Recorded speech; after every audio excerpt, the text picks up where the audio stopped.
सुबोधजी सोनियाच्या घरच्यांशी बोलून दोघांच्या लग्नाचा प्रस्तावाबद्दल बोलले.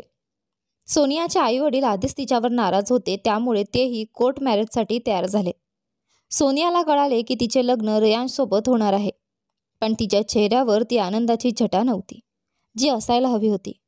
आता सर्व काही स्थिर झाले होते. रेयांशच्या वागण्यात बदल झाला होता. अयांशला पाहून तो बदलला होता आणि त्यानंतर सोनियाच्या गर्भात वाढणाऱ्या बाळाची जाणीव होताच त्याच्या मनात एक वेगळेच ममत्व निर्माण झाले होते. आज सोनिया आणि रेयांशचे कोर्ट मॅरेज झाले. तेथून ती थेट रेयांशच्या घरी आली. साधारणतः जसे लग्नानंतर आनंदाचे वातावरण असते तसे काही त्यांच्या चेहऱ्यावर नव्हते. घरी शालिनीजींनी आरती करून त्यांचे स्वागत केले. रेयांशसाठी हा खूप वेगळा अनुभव होता. तो स्वतःला एका बंधनात अडकलेला अनुभवत होता आणि हेच कारण होते की त्याला कधीच लग्न करायचे नव्हते. सौरवीजीसाठी घरात शांत राहणे अवघड होते. अखेर त्या बोलल्याच, तसं वहिनी, वाटते लहान सून जास्त हुशार आहे. बघा, लग्न व्हायच्या आधीच बाळाची चाहूल लागली आणि इथे 6 महिने झाले तरी काहीच नाही. त्यांचा स्पष्ट इशारा अयांश आणि तन्वीच्या दिशेने होता. दोघेही गडबडले तर सोनियाला धक्का बसला. तिची चूक मोठी होती, पण ती आता बदलता येणारी नव्हती. शालिनीजींनी तन्वीकडे पाहिले. तिने हलकासा डोळा मिचकावत उठून सोनियाच्या जवळ जाऊन तिला म्हणाली, चल, थोडा आराम कर. तिचा हात धरून तन्वी तिला खालील खोलीत घेऊन गेली. सोनिया अस्वस्थ वाटत होती. तन्वीने हसत तिला पलंगावर बसवले आणि म्हणाली, अगं, त्यांना बोलायची सवय आहे, त्यावर विचार करू नकोस. थँक्यू. सोनिया फक्त एवढेच म्हणाली. एक काळ असा होता की तिला रेयांशच्या मागे पुढे फिरणे आवडत नव्हते, पण आता काळाने बरेच काही बदलले होते. तन्वीला समजले की सोनिया चिंतेत होती. ती तिच्या शेजारी बसली आणि म्हणाली, अगं, चिंता करून काही बदलणार नाही. जे झाले ते चुकीचे होते, पण मला आवडले की तू आपल्या बाळासाठी विचार केलास. खुश राहा. हे लग्न, हे सगळं खूप. सोनिया अजूनही गोंधळलेली होती. तिचा गोंधळ समजून तन्वी म्हणाली, लग्न झाले, आता कारण काहीही असो, चूक दोघांचीच होती. मला माहीत आहे की हे कठीण असेल, पण तू ठरवले आहेस तर मग काळजी करू नकोस. आणि काकूच्या बोलण्याकडे तर अजिबात लक्ष देऊ नकोस. थांब, मी तुझ्यासाठी काहीतरी खायला घेऊन येते. सोनियाने मान हलवली. तन्वी निघून गेली आणि काही वेळाने फळे व ज्यूस घेऊन परत आली. ती स्वतः तिच्या शेजारी बसून तिला भरवू लागली. सोनियाला तन्वीच्या या काळजीवाहूपणामुळे बरे वाटले, जरी ती तिला नीट ओळखत नव्हती. रेयांश खूप शांत झाला होता. सुबोधजी त्याच्यावर नाराज नव्हते तर खूप नाराज होते. यामुळे तो फार उदास होता. त्याच्या मनात विचार सुरू होते की या लग्नानंतर त्याचे आणि सोनियाचे नाते कसे असेल. रेयांश, अयांशच्या आवाजाने तो भानावर आला. त्याने नजर वर केली आणि पाहिले की अयांशच्या डोळ्यात आज वेगळेच भाव होते. त्याच्या जवळ येऊन अयांश निर्विकार स्वरात म्हणाला, तू आपली चूक सुधारण्यासाठी हे पाऊल उचललेस, हे मला माहीत आहे. पण मी आधीच सांगितले होते, जर तिला पत्नी म्हणून स्वीकारणार असशील तरच लग्न कर. आता लग्न झाले आहे तर जबाबदारी ओळखायला शिक. शालिनीजींनी घरात लग्नाच्या तयारीला सुरुवात केली होती. घरात बरीच लगबग होती, पण तरीही कोणीतरी सतत सोनियाची काळजी घेत होते. रेयांशचे वागणे सोनियाच्या बाबतीत जरा स्थिर होते, पण फारसा संवाद त्यांच्यात नव्हता. तन्वी आणि अयांशने एकमेकांपासून अंतर राखले होते. वीरेन मात्र ही जबाबदारी मजेत निभावत होता. घरात आता सर्व काही ठीक वाटत होते, त्यामुळे शालिनीजी निश्चिंत होत्या. सुबोधजींची कोणतीही ठोस प्रतिक्रिया नव्हती. अयांशचे वागणे त्यांच्या प्रती तसेच होते. सुबोधजी खोलीबाहेर येत होते तेव्हा अयांश त्यांना दिसला. दोघांची नजर भेट होताच अयांश दुसऱ्या दिशेने वळला. अयांश, वडिलांचा आवाज ऐकून तो थांबला. जी बोला, तो अत्यंत शांतपणे म्हणाला. आज ऑफिसमधील मीटिंगसाठी वेळेवर ये. तुझ्या नावावर सुरू असलेल्या प्रोजेक्टची जबाबदारी तुलाच घ्यायची आहे. त्यांच्या बोलण्याला उत्तर देत तो फक्त एवढेच म्हणाला, जी, मला माझ्या जबाबदारीची पूर्ण जाणीव आहे. सुबोधजी काही क्षण स्तब्ध राहिले. अयांश पुढे निघून गेला. नाश्ता वाटते, शालिनीजींनी शांतपणे म्हटले, पण सुबोधजींनी मान हलवून नकार दिला. नको, आज इच्छा नाही खाण्याची. असं म्हणत सुबोधजी काही न बोलता पुढे निघून गेले. शालिनीजींच्या डोळ्यात पाणी तरळले. वेळ लागेल त्याला समजायला. अयांश ऑफिसला जाण्यासाठी आपल्या गाडीत बसला तेव्हा शेजारी तन्वीला पाहून तो चकित झाला. तू इथे? हो, मीच आहे, भूत नाही. तन्वी हसली. अयांशच्या नजरा पुन्हा तिच्यावर स्थिर झाल्या. तन्वीने हातातील वाटी पुढे गेली, त्यावरचं झाकण काढून डॅशबोर्डवर ठेवत ती म्हणाली, हे घे हलवा. मिस केलाय.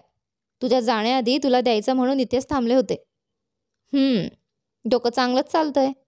अयांशच्या या वाक्यावर तन्वीने त्याच्याकडे एक कटाक्ष टाकला आणि मग हसून चमच्याने हलव्याचा एक घास त्याच्या तोंडाजवळ नेला. तो तिच्याकडे बघतच राहिला. अरे, एवढंही बघू नकोस की नंतर माझा चेहरा पाहून कंटाळा येईल, असं म्हणत तन्वीने हलव्याचा घास त्याच्या तोंडात टाकला.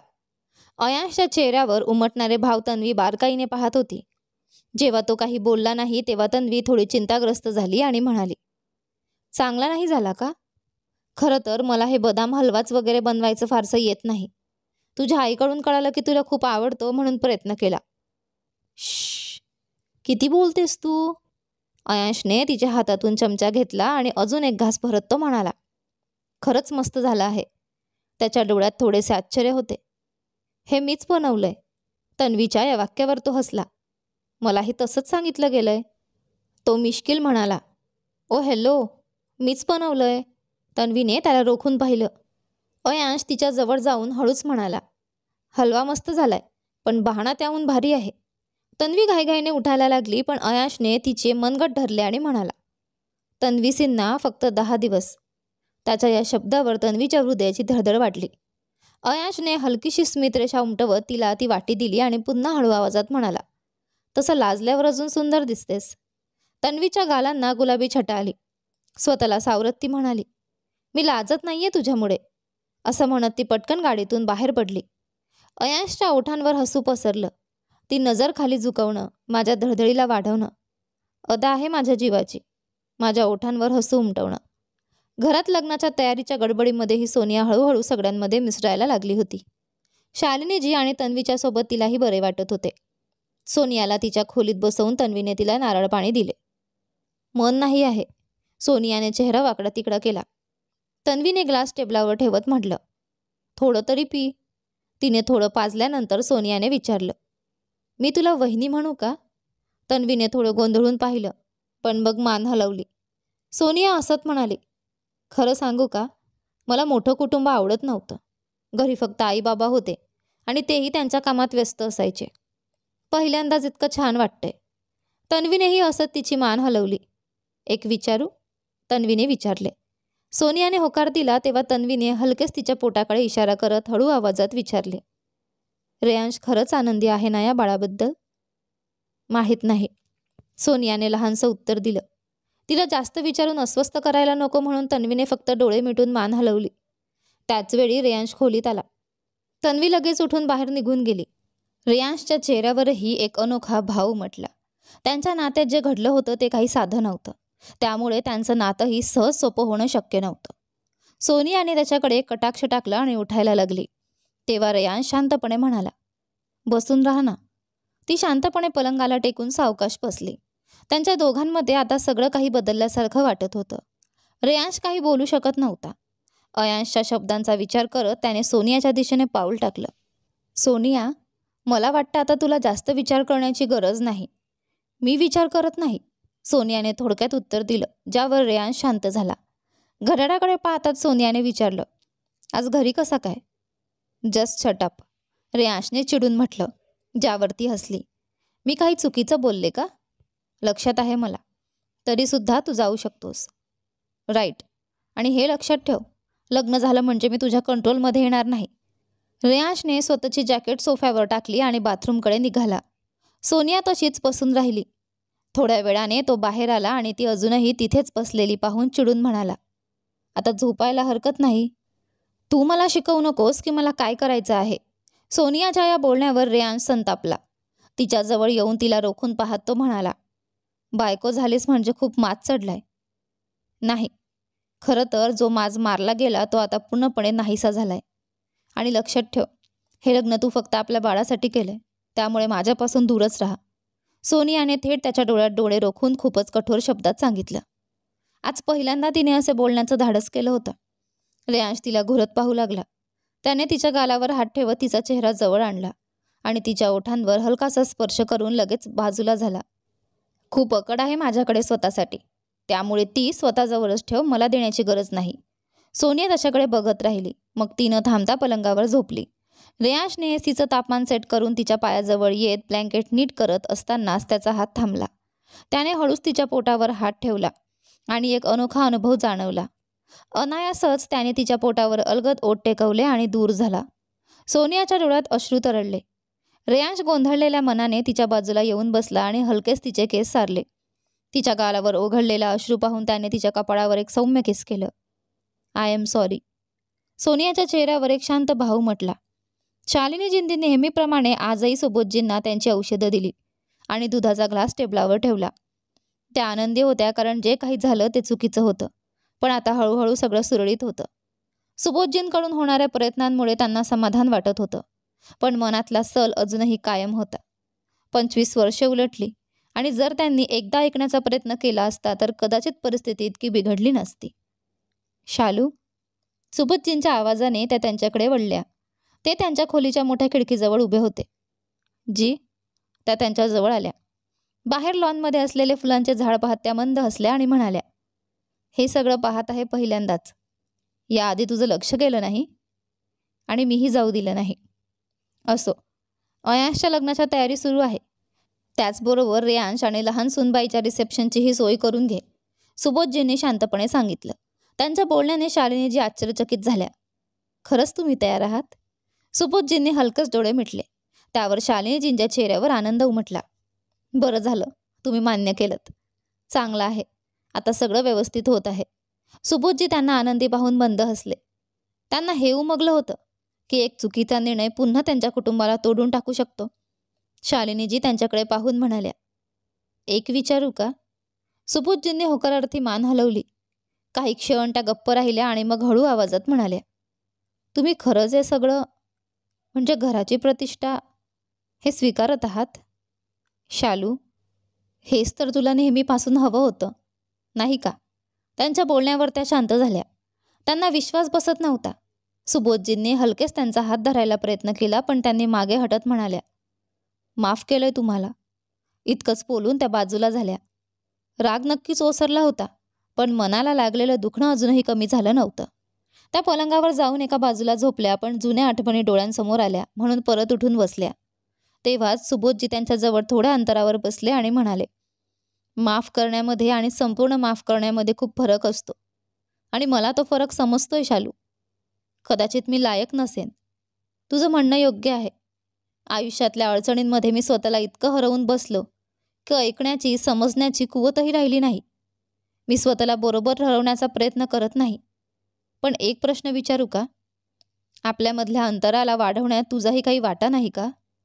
माझ्या रागाची कारणं मला माहीत आहेत, पण त्याला तूही खतपाणी घातलं नाहीस का?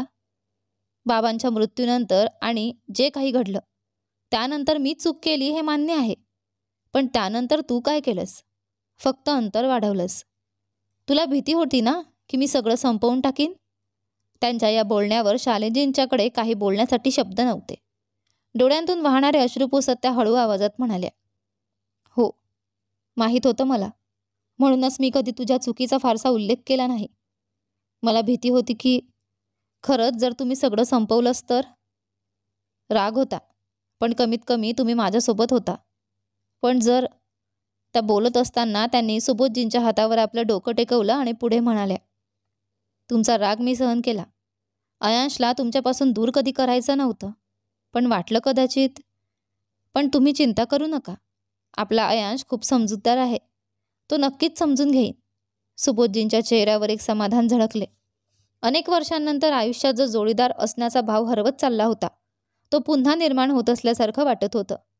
शालिनीजी जरा बाजूला सरकल्या तसं सुबोधजींनी त्यांच्याकडे पाहत म्हटलं, शालू, मला माफ करा. उरलेली माफी मी हळूहळू कमावून घेईन. शालिनीजींनी हलकेच पापण्यांची उघडझाप केली. सुबोधजींनी एक खोल श्वास घेतला आणि त्यांच्या कपाळावर सौम्य चुंबन घेत त्यांना आपल्या छातीशी कवटाळलं.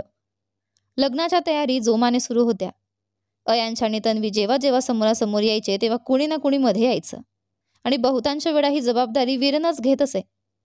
काही दिवसातच प्रमोदजी, धामिनीजी आणि कनक आले होते. प्रमोदजींच्या मनात सुबोधजींबद्दल काही कटुता नक्कीच होती, पण अयांश त्यांचा लाडका भाचा होता आणि त्याचं लग्न होत असताना ते कसे येणार नाहीत? मामा मामी?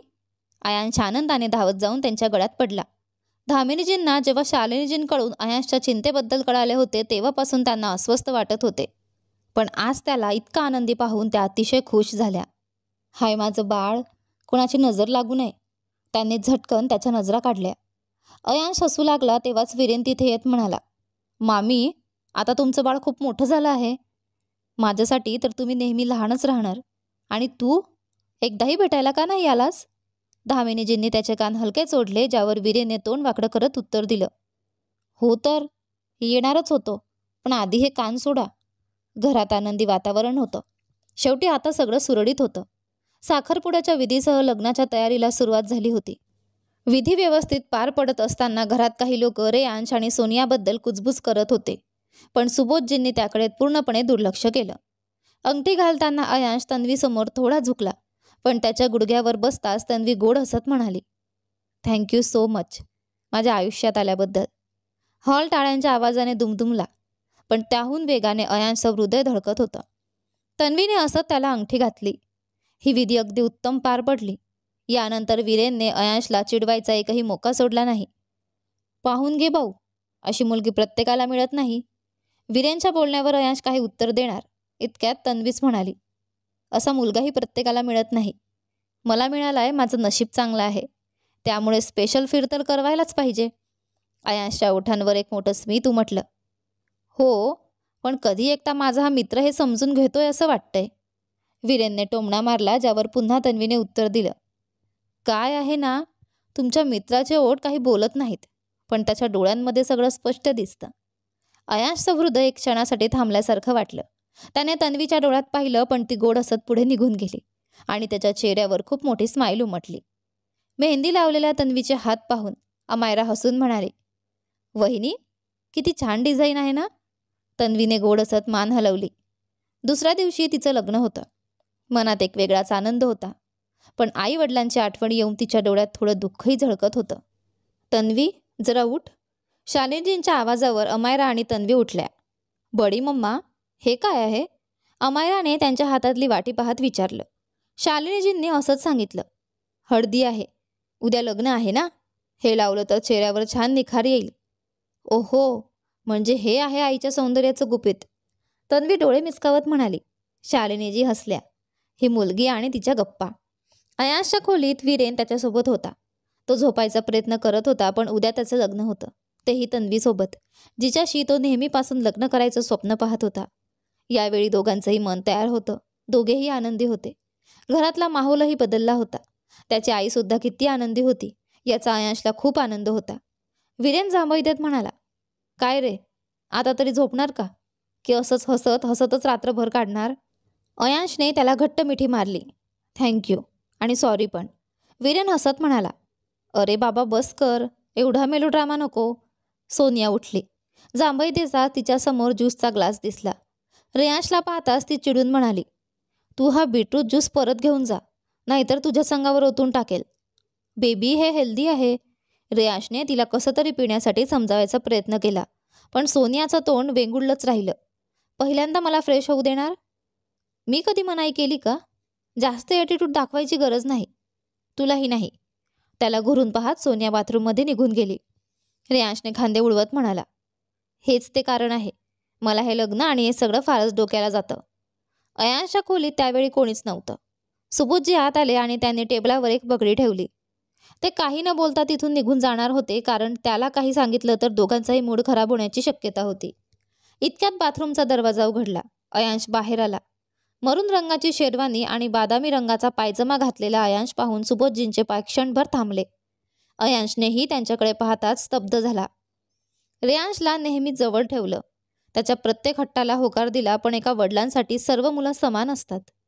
एका हट्टापायी अयांशला जबरदस्ती लग्न मंडपात नेलं होतं, पण आज तो आनंदाने लग्न करत होता हे पाहून सुबोधजी खूप आनंदी होते. अयांश काहीही न बोलता शांत उभा राहिला. सुबोधजी निघून जाणार होते तेव्हाच तो म्हणाला, थँक्यू. सुबोधजींचे पाय थांबले.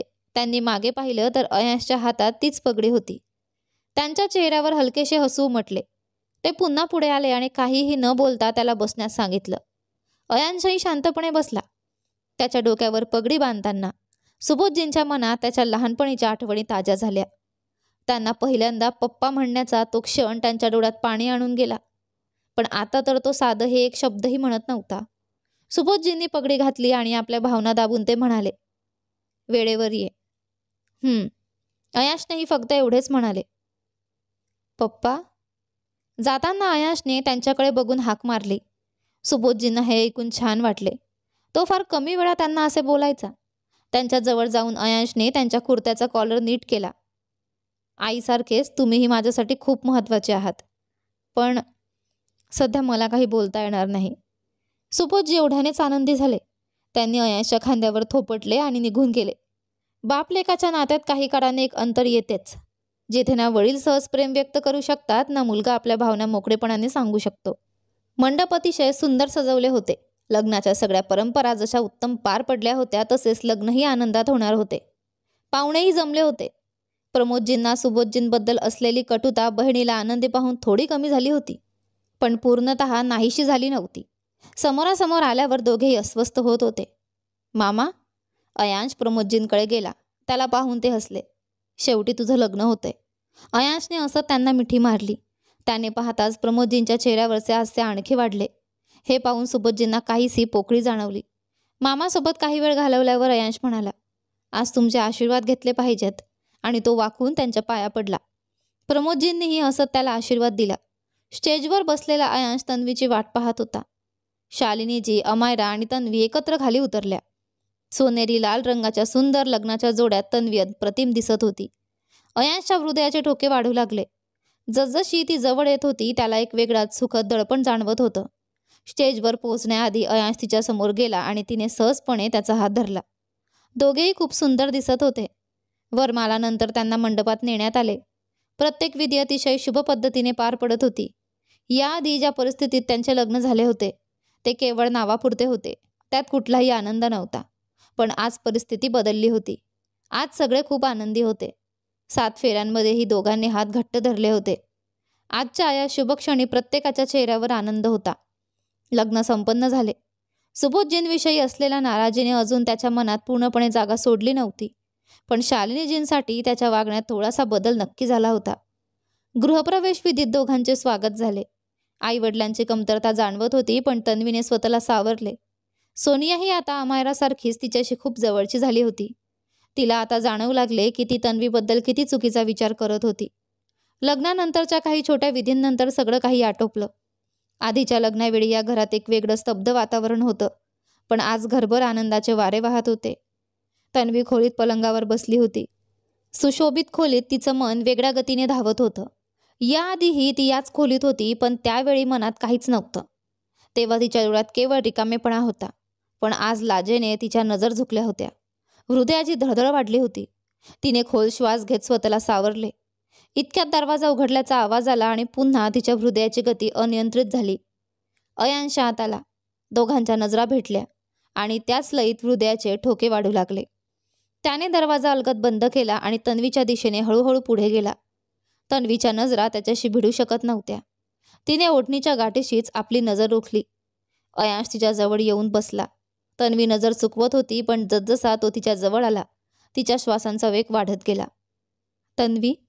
अयांशच्या आवाजाने तिच्या अंगावर रोमांच उमटले. तिने त्याच्याकडे पाहिले. चेहऱ्यावर लाजेची छटा उमटली. दोघांच्या नजर एकमेकांमध्ये अडकल्या. डोळ्यात भावना भरून वाहत होत्या, पण दोघेही गप्प होते. अयांश, मी जरा येते, तन्वीने काही वेळाने म्हटले. अयांशने काहीच प्रतिक्रिया दिली नाही. ती उठणार होती तेव्हाच तो हलक्या हसून म्हणाला, आता तरी म्हणू नकोस की अजूनही तुला लाज वाटत नाही. तन्वीने ओठ दाबून घेतले. तिचा चेहरा खाली झुकला, पण गालावर एक मंद स्मित उमटले. अयांशने तिचा हात अलगद पकडला आणि तिला सावकाश उभं केलं. अयांश, ती थोडी हबकून म्हणाली. अयांशने तिचा हात सोडला आणि कपाटाजवळ गेला. खाली वाकून मोठं फोटो फ्रेमसारखं काहीतरी घेतलं आणि परत तिच्याकडे आला. तन्वी कुतूहलाने त्याच्याकडे पाहत होती. अयांशने ते फ्रेम तिच्यासमोर केलं. तिच्या नजरा त्यावर पडल्या आणि डोळे विस्फारले गेले. तो तिच्या पहिल्या भेटीचा एक अप्रतिम स्केच होता. अयांश, हे सगळं? तन्वी फक्त एवढंच बोलली. तोपर्यंत अयांश म्हणाला, खूप कठीण आहे शब्दात सांगणं, पण मे आय? तन्वीने हलकेच मान डोलावली. तिने हळूच हात फिरवत त्यावर नजर फिरवली आणि म्हणाली, वा, किती सुंदर आहे हे. नाही वाटलं होतं की तुला कधी दाखवू शकेन. अयांशच्या या शब्दांनी तन्वी काही क्षण शांत राहिली. तो फ्रेम भिंतीवर लावून परत तिच्या जवळ आला. तू काही बोलली नाहीस? अयांश तिच्या डोळ्यात डोकावत म्हणाला. तन्वी थोड्या धडधडत्या आवाजात म्हणाली, हो. तिच्या नजरा अजूनही त्याच्यावर स्थिर होत्या. अयांशने हलकेच तिच्या हातावर आपले हात ठेवले आणि मंद आवाजात म्हणाला, तुला कळतंय ना? तन्वीच्या हृदयाचे ठोके अजूनच वेगाने धडकू लागले.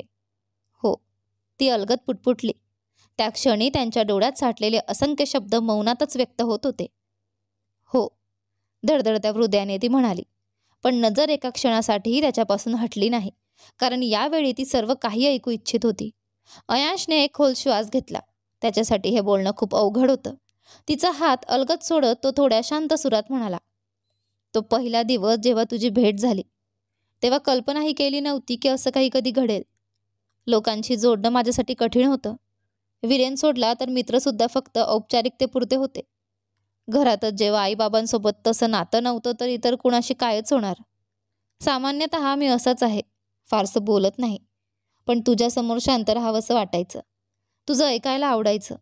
लग्नामुळे जे झालं त्यानंतर फक्त एवढंच वाटत राहिलं की तुला जे हवंय तेच होऊ दे. प्रयत्नही केला, पण खूप कठीण होत गेलं. सांगायचं झालं तर हे सगळं खूपच वेगळं वाटेल, फक्त दुसऱ्यांसाठी नाही तर तुलाही. तुला स्वतःलाही विचित्र वाटेल. पहिल्या नजरेत कुणी कसं आवडू शकतं हेच म्हणाली होतीस ना? पण मी सांगतो, मला फक्त आवडली नाहीस, पहिल्याच नजरेत खूप आवडलीस. इतकं की केव्हा ती आवड प्रेमात बदलली मलाही कळलं नाही.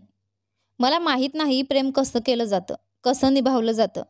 पण हो, माझ्यासाठी प्रेमाचा अर्थ फक्त तू आहेस, याशिवाय काहीच नाही. तन्वी, किती प्रेम आहे माहीत नाही, पण खूप आहे. धकधक धकधक. तन्वीच्या हृदयाचे ठोके इतके वेगाने चालले होते की स्पष्ट ऐकू येत होते. ती नुसती टकमक त्याच्याकडे पाहत राहिली. नेहमी गोष्टी फिरवून बोलणारा आज इतक्या साध्या शब्दात प्रेम व्यक्त करत होता, तेही अशा पद्धतीने.